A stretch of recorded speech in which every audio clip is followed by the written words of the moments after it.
In this video, I'm going to show you how to do the force unload procedure in the machine. Sometimes the machine will have a problem where there's material spinouts and there's some confusion in the firmware in terms of some values that are being written, and doing this force unload can kind of refresh those values. So first thing is, we're going to do this in each bay, is unload the material, which I've done. My material is still sitting in here, and you can see it's giving me this notification because it thinks I want to load material, so it wants me to insert material. But what I'm going to do is I'll just pull this out to clear that, so that there's nothing in the bay, and then I can go to maintenance and then press force unload.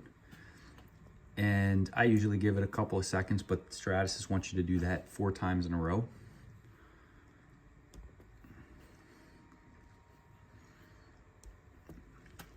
And then we repeat that process with each bay.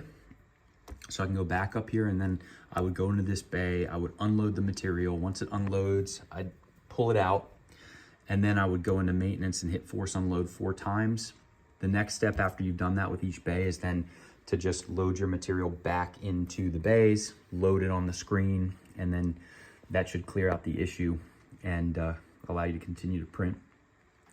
Before you continue printing, the best practice would also be, if you've been having spinouts, make sure your firmware is up to date. So we can check our firmware right here. So I'm actually at version 2.5, I believe 2.6 is available.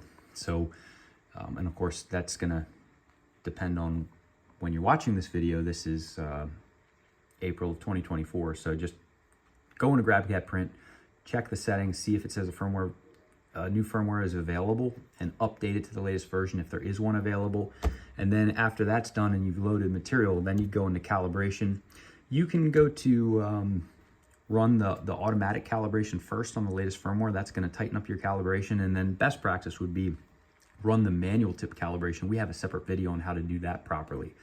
Then at that point, you can continue to print, and it should resolve all your issues with the material spin out if it was related to those common problems.